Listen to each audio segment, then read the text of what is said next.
Hi guys! And today, gawa naman tayo ng chocolate butternut crinkles. Instant na donut, sa crinkles natin yan gawin. So dito, meron akong 375 grams ng full cream milk. Maglalagay tayo dyan ng 125 grams ng cocoa powder. Mumurahin lang tong recipe na to as in pang bakery siya pero importante, nagagamit kayo ng quality na cocoa powder. Kapag na-dilute nyo na yung cocoa powder dun sa gatas, maglalagay tayo dyan ng 900 grams ng light brown sugar, 6 grams ng salt, and then hahaluin natin yan hanggang sa halos matunaw na yung sugar. And daming asukal, no? Oo. Pero 1 kilogram kasi ng flour yung gagamitin natin dito. Ang kakalabasan nito ay nasa 105 pieces na ng crinkles na tigto 30 grams na medyo malalaki na yon. So ayan, nakita nyo naman, naglagay tayo ng 2 pirasong large na itlog, 200 grams ng oil, any oil naman pwede. Hinalo natin yan and then dito naman tayo sa dry ingredients. Magsisift tayo dyan ng 1 kilo ng all-purpose flour.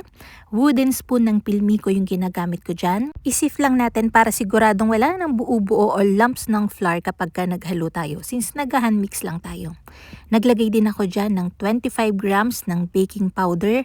Calumet yung ginagamit ko dito kasi double acting siya. Ay hindi siya mapait kahit madami. Then, naglagay din ako dyan ng 15 grams ng baking soda.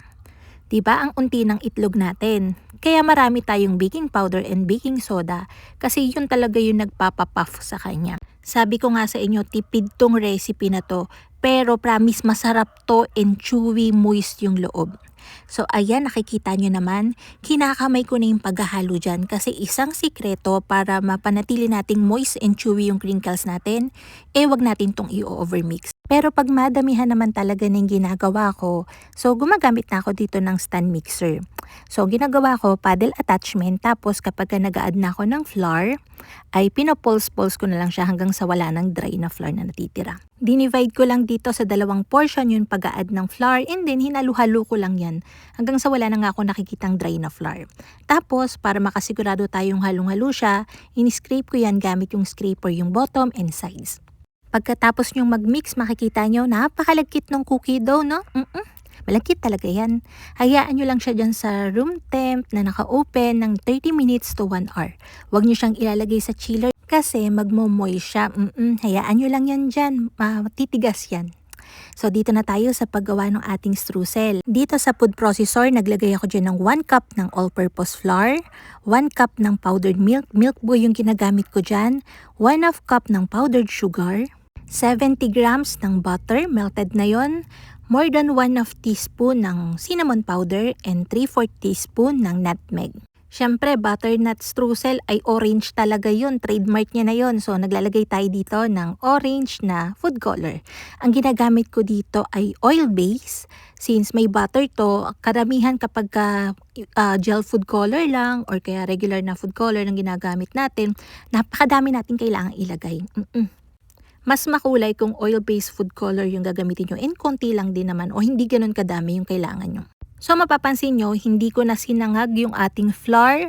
Okay lang yon kasi isasalang din naman natin to sa oven. Sabay siyang ibibake nung crinkles natin So magiging safe na yan i-consume. So after mga 30 minutes to 1 hour, depende sa temperature na area nyo yun. Pagka malamig, mabilis tumigas yung ating cookie dough. Kapag medyo mainit, medyo matagal. So ganito ako mag-portion. Masanay kasi ako dito gawa ng laking bakery Sinasabi ko sa inyo kahit 2 kilos to 3 kilos ng flour yung ginagamit ko pang crinkles, tapos ako mag-portion ng 10 to 15 minutes. Ay wala lang, niyayabang ko lang pero mabilis kasi yung ganitong way. Ang timbang ng isang piraso nito ay nasa 30 grams. Depende na sa inyo kung gusto nyo mas malaki or mas maliit. So, okay lang yun.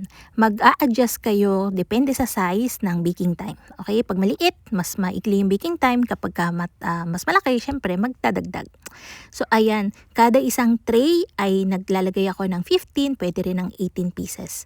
Sinasalang ko yan sa preheated oven, 180 degrees Celsius for 5 to 6 minutes. Dito sa oven ko.